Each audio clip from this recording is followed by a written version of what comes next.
Thank you very much. I'm just getting everything in order here. Have you ever started something and you're just positive that you've forgotten one little detail and it's going to come back around to bite you in the old keister? That's just the gut feeling that I have right now, but I'm trying to ignore that. Everything seems to be in order. Hi everybody, I got to read your comments today on my little screen, so hopefully my eyes won't fail me. Hey House Manning, you're one of the first names I see. I really appreciate that. Thank you so much. There is one thing that I want to do here. I got a little bit of schmutz on my lens, so let's take care of that. Let's not get things off on the wrong foot here. Check this out.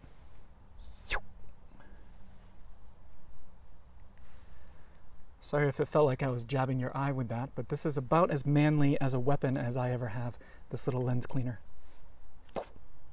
It helps if you make the sound effect too. Shing! Something like that. Anyway, welcome everybody. This is episode number 84. I don't know if any of you are new viewers. I guess eventually new viewers arrive. My name's Corey Frye. A long time ago when I moved to Paris from the States, I decided to call myself a French fry in Paris, spelled F-R-Y-E. I used to lead with that every video, but now I've done so many of these that I figure most of you know me. But anyway, I'm a full-time tour guide, at least when there isn't a global pandemic, and we're still stuck at home. However, this is the last weekend where technically we're under full lockdown in Paris. So in 2 days, on May 11th, we're going to try a little experiment, and there's going to be a partial opening of some things, various things. We're all pretty much going to stay home, but we will officially have the right to go out within 100 kilometers of our home, which is a pretty good ways. And so we'll see how that goes. But this is, I'm coming to you from the, it kind of feels good. I don't know if it's going to take, I don't know if they're going to end up shoving us back in our homes after a couple of weeks. But it's nice to have a little bit of hope. It's nice to have a little bit of positivity and see just a little bit of light at the end of the tunnel. So I'm cautiously optimistic, we'll say that. Heather Jackson says, it's weird to see me without facial hair. Yeah, Charlotte doesn't like this. She told me I look better with a bit of facial hair. And I think that's probably true, but I decided I got to change it up. I'm still growing out the quarantine coif here, which is just getting unruly.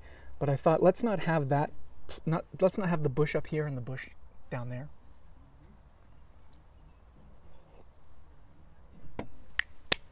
All right, number 84, let's stop stalling. I can see all the bonjours and the hellos.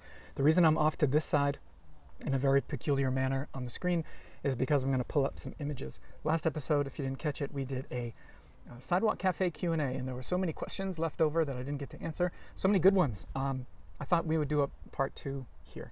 If anybody's wondering why I'm not talking about Prague, my original announcement was I would do a Prague episode. That has been just put on hold because it's a bit more work than I expected. And, I only had about 1,600 photos to go through and edit and whatnot. So that'll take another week. We'll do it next week. Today, it's Blossoms and Bossa Nova. Speaking of which,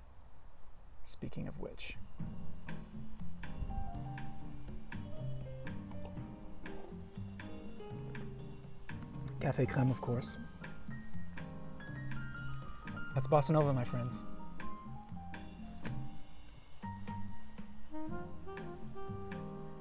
All right. I hope that's not too loud. But for those of you who don't know Bossa Nova, it's a Portuguese and / Brazilian style of music. And it's just dynamite. And it feels like this. It feels like you should start moving the hips. Christina Consolet says, book club and a freak read today for those of you who are following Christina's book club. I'm trying to keep the volume low on the music, by the way, so you can let me know if it needs to come down a hair. Phyllis Cartwright says, perfect. Jennifer Robinson says, what prompted the change? For the facial hair, I already described the shaving thing, and I've got myself in a bunker here because we might get thunderstorms. It got really humid. In fact, I should probably take this off. I'm sweating. It's very humid right now, and some thunderstorms will probably roll in, so that's why I've got myself kind of under a thing. Lauren Tonk says, groovin' and movin', and Robin says it's perfect. Natalie Hay says, the outfit goes with the music vibe. Why, thank you. Thank you, Natalie. I don't know what, I guess if I had cufflinks, that's what I would be doing.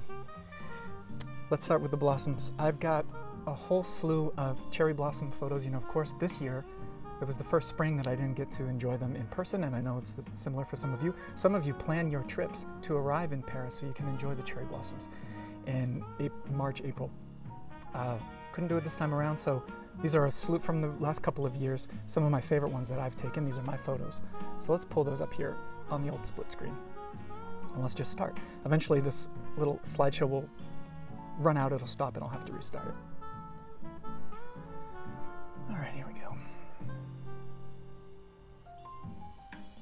Hi everybody, I can see you still coming in. Hi Yesenia. Yesenia and her lovely husband, Jerry. All right, well, let's start. Let's jump right in. Episode 84. Not that it matters, but it's a number. Heather Liebhart sent in a question last week that I couldn't get to. Let's start with the lovely Heather Liebhart, who was just a host of our Free TV private network, and she did a wonderful episode. You definitely want to check out Free TV if you're part of our private Patreon community. We're going to get things started right with Heather's question. If you were in Midnight in Paris, it's a little movie about Paris, I don't know if you heard about it. If you were in Midnight in Paris, what period in time would you want to visit and why? This is one of those questions that will keep a tour guide up at night, Heather, but it's a fantastic one. So I thought long and hard about it. I think, gun to my head, it would be the World's Fair of 1900. And they'd have a World's Fair every 11 years or so in Paris, and each one was spectacular. 1900 was not the one that the Eiffel Tower arrived for, but it was a previous one. It was the previous one. So the Eiffel Tower would still be new. It would be 11 years old, but they would have built for the 1900 World's Fair the Petit Palais, the Grand Palais, the Bridge of Alexandre III, and the Gare d'Orsay that would eventually become the Musée d'Orsay. It was a steam locomotive, even electric trains I think they had. They were experimenting with really modern trains there, but yeah, the Gare d'Orsay, etc.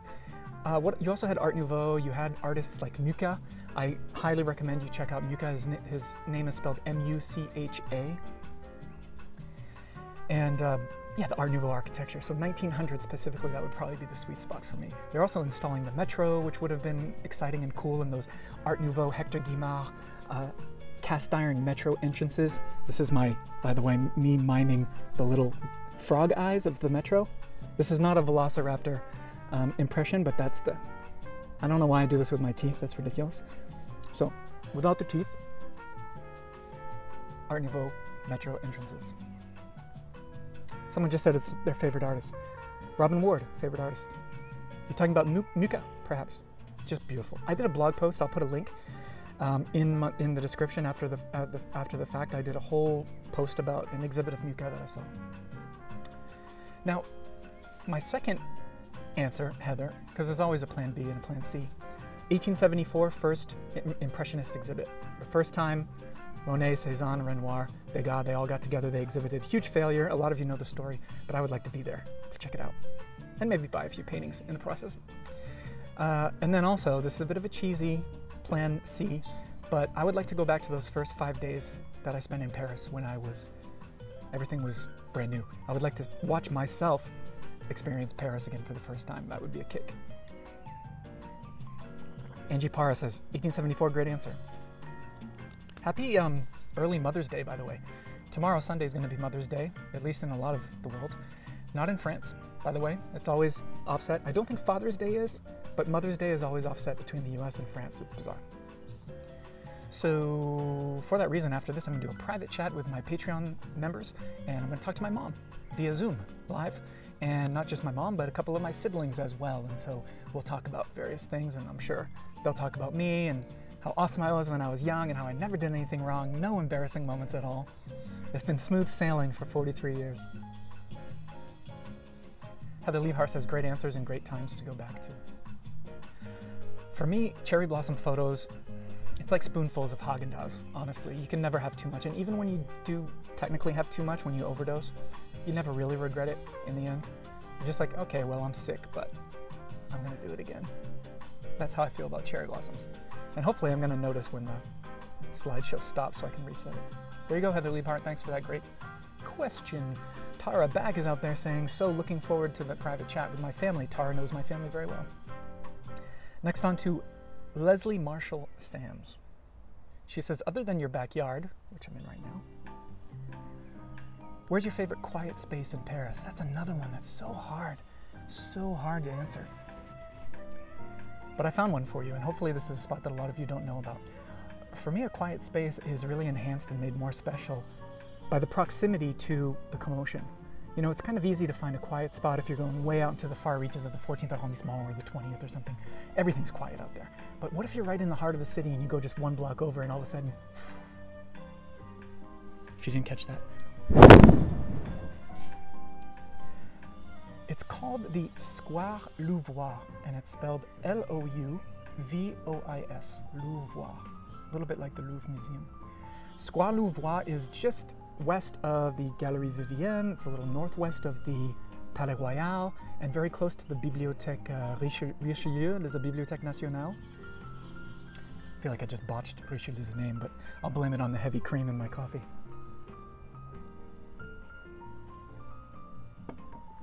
Oh, someone just, Elizabeth Diamond says, met Corey's mom and sister 2 years ago, great people. Well, there you go, there's a shout out. Where was I? So yeah, the Square Louvois is fantastic, beautiful. I would have pulled up photos for you of these things, but it took so long to prep the blossom photos. It takes a long time to prep these things. That's my old bike, by the way, my old trusty steed. That electric bike got me around everywhere for a couple of years, and I still have it, but I've switched to a new one. I get pangs of nostalgia when I see that. People are sending in super chats, which you can do, by the way, if you feel like sending me a tip for whatever, just for appreciation or for an eventual haircut. Lynn Sakai just sent $5 in saying, it's for your first treat when you can venture beyond your current boundary. Thank you, Lynn, you're a sweetheart. And I got to give a shout out to Carol Amick, who sent a generous chat, and this person here, I can't see your name. Hold on. Who are you? Hold on. Peggy Baker. Peggy Baker. I feel like the kids are starting to come out into the garden, so my goodness, our minutes are numbered here. Oh, and another one too. I did an episode, it was number 58 of my series called The Priest, the Hunter, and the Hidden Garden. And it's called the Square of the Grand Veneur. Grand Veneur. So check out episode number 58 here on my YouTube channel, and you will see that spot is a rose garden essentially. If you come there at the right time of year, it's in the Upper Marais, which should be noisy and a bit touristy, and you know, boulevards and everything. But check that out, the Grand Veneur. I'm gonna go back and put these in the description. Cafe Creme Burp, inevitable. Monica Mendoza. Hi, Monica. Thank you for sending in this question. If you were sent back in time and you were at the Café Gerbois, which was historically where all the Impressionists hung out at, she said, which of the Impressionists would you strike up a conversation with? And what would you ask? Like, who would I point out? Thank you so much, Kristen Parker, for the super chat. Very generous, appreciate that. Just with a smiley face, that's all. She's just sending good vibes, Kristen. I can hear my littlest saying, ba, ba, ba, ba, from the patio. So, Monica, if I was in the Café Gerbois, and all the Impressionists were there, you know the one that I would pick out? Cézanne. And the reason is Cézanne has always intrigued me, not because he's my favorite painter or I like his paintings the most. It's because he was the most tortured soul as far as I can understand. They all were to some extent, but Cézanne was irritable, he was shy, he was a bit aggressive, he was scared of women, he was constantly doubting himself in the worst possible ways, kind of living through his own personal hell. And the reason I would want to talk to him is because I'm intrigued by that. I love, and you can let me know what you think in the comments, can you make really amazing, life-altering art and be super happy in your life at the same time? Going through art school and being a painter and a musician, I've asked myself that question a lot. For me personally, I'm not yet convinced that you can have a very happy, comfortable, content life and still make the best possible art or be as creative. That's a debate that will go on for generations to come, but anyway, that's my take. So Cézanne, I've got some notes here so I don't forget. He had a very neurotic and controlling father who was a rather uneducated man but very wealthy, and he really sort of clamped down on Cézanne and was paying for Cézanne's housing. And so Cézanne felt like controlled by his dad, who didn't approve of his artistic career, thought he was wasting his time and a failure. The critics were telling Cézanne he was a failure, and he was just getting beaten down, but he couldn't really get out from under it because he needed his dad's support. Cézanne fell in love with a woman. He had a mistress/life partner that he kept secret from his dad because he knew that he would lose the financial support from his father, and even had a child, Cezanne, with this woman and had to keep it all under wraps. And so it was just really eating away at him. He was living a double life, basically. But what I do like about Cezanne is apparently he had a quote that he once said, "With an apple, I will astonish Paris." And I've always loved that quote, because of course he's famous for doing those still lifes of the apples. I'm a little bit suspicious of that quote because it sounds a little bit too confident for the Cezanne that I just described. With an apple, I will astonish Paris. That's like me walking around and saying, with my live streams, I will alter the landscape of the travel industry. I only say that in my head. I would never say that in the street. For that bad joke, my universal punishment is a cold sip of café crème. However, I got another one on deck, of course, in the glass container, so it's still warm.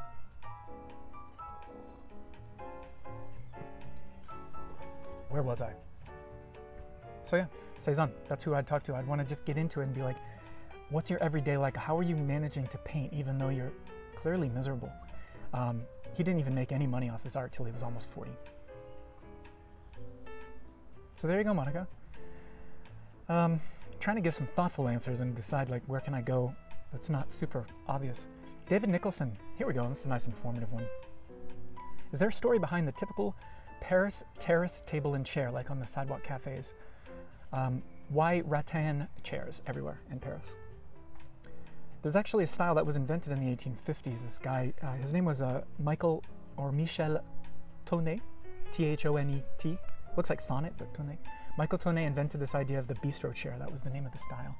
And it was using rattan and cane woven because of a lot of reasons. It was very trendy and stylish and kind of exotic. You know, even upper class homes in the 19th century would have rattan woven furniture to show that they had traveled the world, or at least pretended to. And then also they were lightweight, those chairs, perfect for cafe owners. Lightweight, very movable, stackable. They were durable, they'd last forever. They were very easily cleaned. And also, if you remember, if you think to your visits in Paris, a lot of the seats of those chairs have holes intentionally through the weavings. And so if it rains, there aren't just puddles of water in all of the chairs. And so they dry faster, they can be cleaned and moved around easily. There are fakers and there are authentic ones. There are only two modern day Parisian makers of cafe chairs, the original style. And they're called Maison Drucker, looks like Drucker, Drucker and Maison Gatti, G-A-T-T-I. Those are the two that are still producing handmade woven rattan chairs. They are made by hand, by a person. It takes 6 hours to weave one of those suckers. And you pay for it because every individual chair, think about this when you're walking through Paris and you look at all of the sidewalk cafes and all of the chairs. The average for just one chair is €250. That's just for the normal chair, and if you want the ones with armrest, kind of the recliner type versions or whatever, it gets up into like €700 or €800 range. So it's an investment for those cafes when they have dozens of chairs at €250 a pop.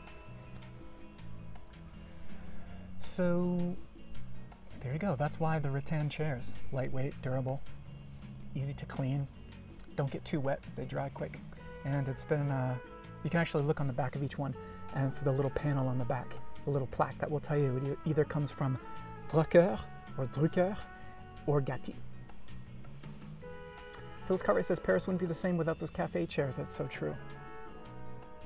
Sharon Peterson adores the chairs and she has tons of photos of them. I know, I guess we could, after we do the cherry blossoms, I guess we could do chairs.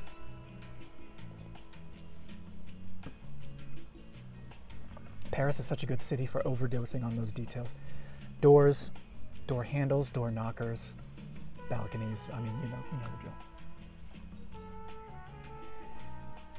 Okay, I'm feeling good. Feeling the bossa nova.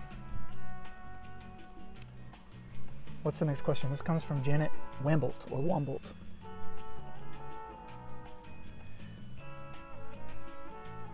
Obviously, I dress for the occasion here. I don't know what I'm doing on camera. What's in this coffee, by the way? All right, here we go, Janet. What's your favorite dish to order and which cafe has the best version of it? That's such a good question. Some of you already know this. My absolute litmus test for any French restaurant across the world really should be the duck confit. If you don't mind eating duck, the duck confit is your litmus test because it's such a staple and it's basic, and it's pretty easy to get right, which means that if a restaurant's getting it wrong, I'm very suspicious of what they're going to do with the rest of the menu. For example, the skin should always be somewhat crispy on a duck. And if they can't figure that out, then sorry, I'm done with you, because there are 100 other cafes that are rocking a duck confit. So where are my favorites? Confit de canard, it's a three-way tie. Les Philosophes, some of you know that in the Marais. Les Philosophes, beautiful. The Fontaine de Mars, which is in the 7th arrondissement, some of you know that one as well. It's next to the Fontaine de Mars, love that. And here's one, that you may not know in the Latin Quarter. Just south of the Midnight in Paris church in the Pantheon is a little tucked away place called La Méthode. It looks like the word method, but with an E at the end, La Méthode. Man, I had a really good duck. I even made a video about it to share on the internet, but I never got around to sharing it. So check that out, La Méthode. I'll put this in the description again. It's not just the duck, it's like the accoutrement, right? Are they just gonna throw a bit of boring salad with no love, or is it gonna be roasted crispy potatoes, lardons, you know, how's the bread basket gonna be? It's all supposed to. Art Nouveau Metro. Oh yeah, someone just said that the cheesecake too at Les Philosophes. Jennifer Robinson, the cheesecake is to die for. It's almost like a key lime pie, but it's some kind of weird hybrid, and it's so good that you need to order the cheesecake ahead of time, like right with your meal, because if you don't reserve a piece, by the time the dinner shift is getting towards the end, it's gone. So there you go, Les Philosophes, duck and cheesecake. There you go, Janet. Dick Dramstad says, what do you look for in a cafe in order to pick one out to patronize? There are so many choices. They all look good to us tourists. What do locals look for in a new area? Do you rely on friends' recommendations? That's such a good question, Dick. My first question that I pose when I see a random cafe and I'm wondering if it's worth my time and money, I feel like I'm missing the super chats. Holy cow, Laura Poffenberger and her husband, Baron von Poffenberger, aka Dan. She said, I would have taken 2 hours with you this week. Oh, on a tour, we would have been on tour. She says, hopefully next time this year, or this time next year. Thank you, Laura, that's a very generous donation. And I missed Juan Uloa. Hi, buddy, I hope you're doing all right. He says, thanks for the great content, love the t-shirt. Thanks, man. Real men wear pink. And then I think that's it for that. Thank you, everybody. Just feel like I gotta give those shout outs. So when I'm looking for a cafe, I ask myself, this is very important, and really this is all you need to ask yourself. Is that cafe in a position where they don't need repeat business? They can get away with being sloppy and lazy, and if they don't get repeat customers, it's no big deal because they just get an influx of one-time customers. That can be either from a location, obviously in touristy areas with a lot of, not just touristy, but even in a local area with a lot of foot traffic. You know, the French will fall prey to going into a bad bistro as well. Not just that, but their reputation. Like, is their reputation so good that they have in previous years just kind of given up and they're riding the wave? Because that happens a lot too. If there's like an old place is historic just for the sake of being historic, I don't want to badmouth a place, but there's a Midnight in Paris address that people love to go to, and I had such a bad experience there. I'm not going to go back. You can figure it out if you know that movie. But that's what you should ask yourself. Like, do they need to work to please their customers? And that usually means a place off the beaten track, around the corner, on a quiet side street. They're going to appreciate you a bit more, and they're going to work a bit harder for that because they need the repeat customers. They need the locals to come every lunch break, every few days per week, and come back to that same spot. Obviously, a menu translated into 10 different languages is a bit of a red flag. Not always, but it can be, of course. Don't go for a menu that has everything under the sun, everything from seafood to Italian to hamburgers to milkshakes, and just don't do it. Go for like smaller specialty menus. Also, be careful of 3 courses for 10 euros. Like, that's so attractive when you're a tourist, at least a first-time visitor to Paris. Like me, I was like, 10 euros, oh, that's great. I'm gonna fill myself up, it's perfect. And I guess it is perfect in one respect, but you're just eating microwaved food. 10 euros is way too low, 15 euros is too low. You really wanna take your budget and then go just beyond it. That's really 9 times out of 10, it's when I have my best experiences. Looks like this needs to be reset. There we go. I was right on top of it. Caffeine power. I'm sure you're all having lovely conversations with each other in the comments. It's great to have you here. How many are there? 182 of you. That's great. I always forget to check how many people are live, which I assume is a good sign. It means I like my job. I'm doing this whether there are 12 of you or 200. So, did I answer your question? Yeah. Go a little bit over your budget to finish up, Dick. And it's still hit or miss. Go for recommendations. Recommendations, the locals use them as well. Sometimes I'll just go on Google and I'll go for something that's at least 4 stars because usually the customers don't lie. It's getting warm out here. Jane Petrie. How are we doing on time? 25 minutes. And it's not raining on me yet. If you're joining late, that's why I'm in this bunker, because we might get thunderstorms at any given minute. Thanks, Jane, for this question. She says, did you speak French before you met your wife and you moved to Paris? You speak it quite well now. Thank you, Jane. I will say there are days when I feel like I speak it well and days where I feel like I'm still in my first year. And I guess that's just how it goes. I've been here for 10 years and I thought I would be 100% fluent. It just didn't happen. It's just an ongoing process. That's fine.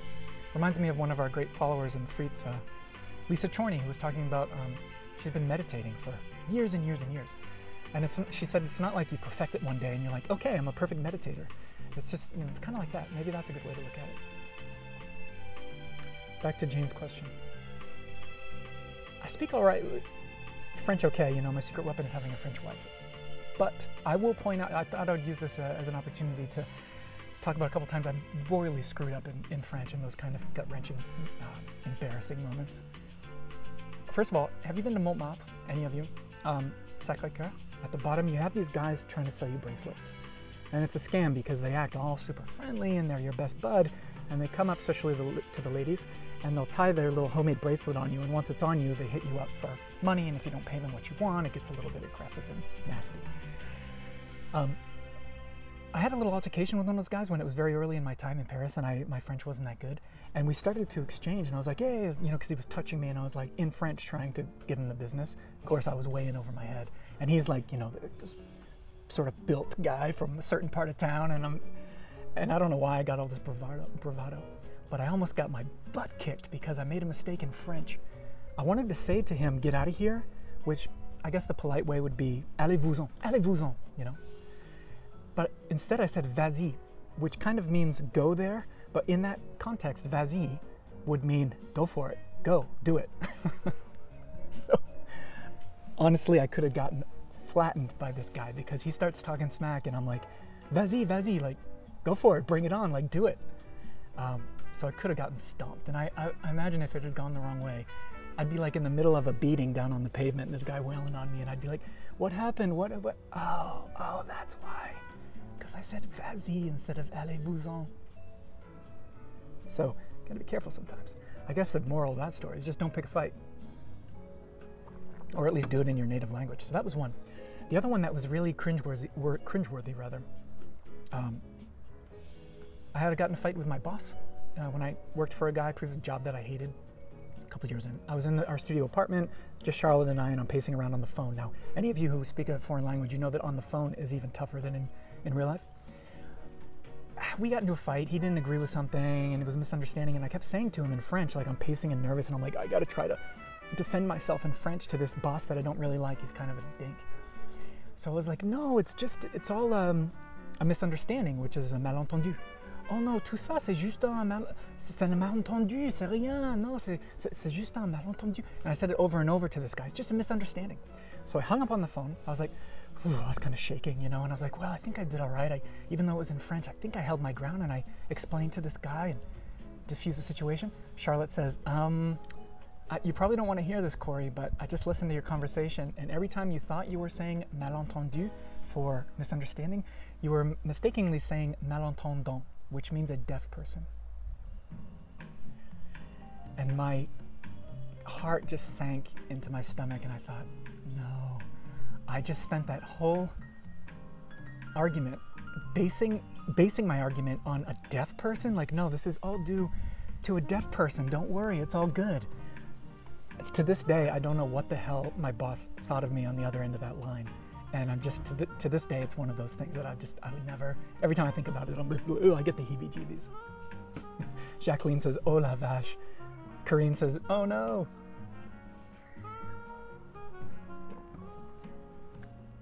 So there you go. That was Jane Petrie asking me about my... But you know what? I wouldn't change any of that, because guess what? I never screwed up again. Since then, I never screwed up the two words of malentendu and malentendant.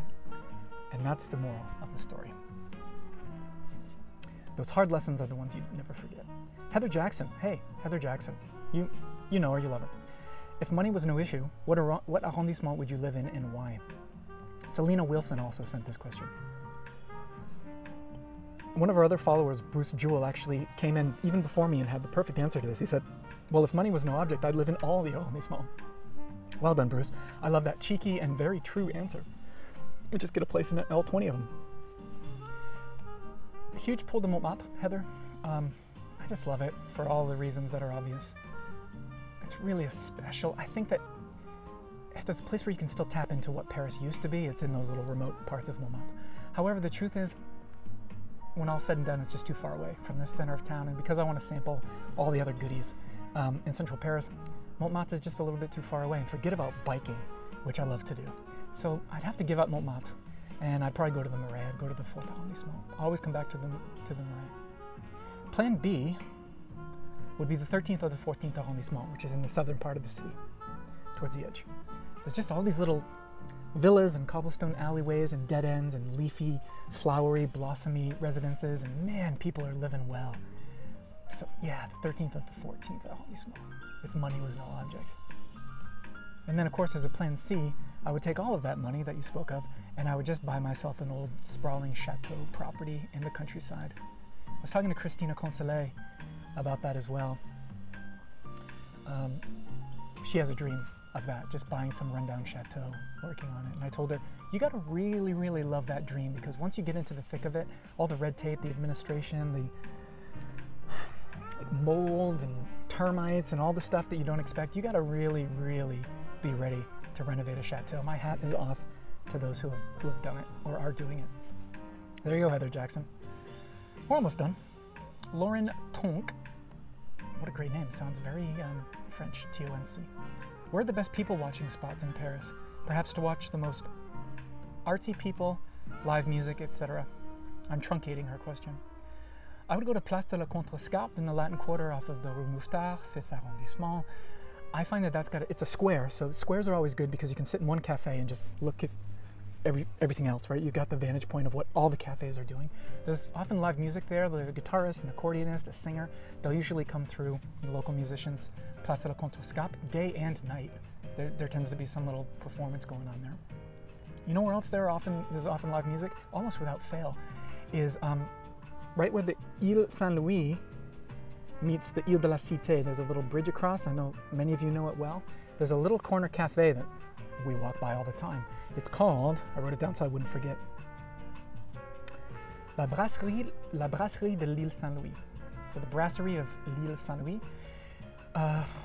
It looks onto the bridge that spans over to the Ile de la Cité, and there are almost always performers. Rollerbladers, marionette dudes, musicians, guitarists, singers, jazz trios. Guy brings his piano and wheels his piano out and plays. So that bridge is a hub just because there's so much foot traffic, so you can definitely people watch there. That brasserie that I just mentioned, that little cafe, by the way, is the same one that if you're a fan of Modern Family and you recently watched the Paris episode, at the moment where Phil and Claire are sitting at a cafe and they're both waiting for someone, a local, and the guy walks up and turns out it's Claire's old fling. No, they're both waiting for Claire actually. So Claire is there and both Phil and the local show up, and Phil finds out that his wife Claire has had a fling back in Paris with this Frenchman, and there's like a competition. So anyway, if you look back at that episode, for those who don't know this show, they probably don't give a crap about this, but that's called the Brasserie de l'Ile Saint-Louis, and that's where they filmed Modern Family along with other locations. Such a good show. Check it out if you haven't. Okay, a couple more. Ronell Harris asks, do Parisians eat out often? And when they do they find cafes expensive? Cafes are only expensive if you don't know where to go, you're always going to get hosed a little bit if you go to the major ones, and so that's usually people, locals will meet at a quieter side street cafe. It's expensive, but it's one of those things like in New York, like you just deal with it because Paris is Paris, New York is New York. They're making pretty good money in Paris as well, so you just kind of deal with it. And dinner is considered a whole night out. It's not just dinner and then go do something else. They'll make a whole night of it. Once the plates and everything's cleared away, they'll stay for another couple of hours, and nobody bothers them. So it's really, you're paying for the meal, you're paying for the night's entertainment, you're paying for good company. So I think at the end of the night, no one's thinking like, oh boy, that was an expensive restaurant, because you make a night of it. And they do eat out often, yes. Kitchens are small, they're often ill-equipped, and people they know that the energy of the city is out there somewhere. Ronell, also we're going to finish off with another Ronell Harris question. Are there dining with entertainment options in Paris, like eating and having entertainment? Like he said, for example, the Lapin à Gilles in Montmartre. The Lapin à Gilles is cool, I did it once. They opened their doors at 9 p.m. and it goes into like 4 a.m. You gotta really be into it, and you don't have to stay forever, but it's basically two things. Like you sit in this rather cozy little spot, and they bring you alcohol, you can order drinks, and then musicians get up. Piano, bit of guitar, maybe just a cappella, vocalist, and it's all old school French songs that you probably have never heard of. I certainly hadn't heard of a lot of them. But those locals in the audience that do know, they'll kind of get to know one another, their neighbor, and they'll start singing along. And you just leave when you want. Some people leave after 3 hours, 4 hours, whatever, and they just ride it out into the wee hours. And you've still got facsimiles of all the famous paintings that were originally on the walls, like Picasso's and stuff like that, and Trios and Suzanne Valadon. It's really a magic thing. I'm going to do a live episode with my photos of the Lapin à Gilles. But to give you another one, because you mentioned the Lapin à Gilles, another one, go to the Belleville area. And right next to the Parc de Belleville is called Le Vieux Belleville. And it's an old school, sort of like a ganguette atmosphere, a real local watering hole. And they play music and walk around and sing. And you just sing along if you can. And so that's a great ambiance. And you're packed in these tables with everybody else, like something you'd see on a travel show, right? Like a documentary. So Le Vieux Belleville in the area of Belleville. And chances are most nights, especially the weekends, I think it's like a Friday, Saturday thing is where it's really going to kick off. Go there, and there'll be a performance right next to you, right next to your eardrums, but in the best possible way. I feel like we're getting a lot of glare here. The sun decided to show up. There you go, guys. Kick the music down a notch. That is Blossoms and Bossa Nova. And next week we'll do Prague, a French fry in Prague, because just for fun, I have so many beautiful photos, and there are links to Paris. There will be 2 or 3 links back to the City of Lights, so it will be off topic, but sort of on topic as well. If you are a Patreon supporter, aka a freet, we're going to have a fun private champagne chat from my backyard here in 10 or 15 minutes time. Via Zoom, I'm going to bring on my mother for Mother's Day, and also my sister Nicole and my little brother Carl.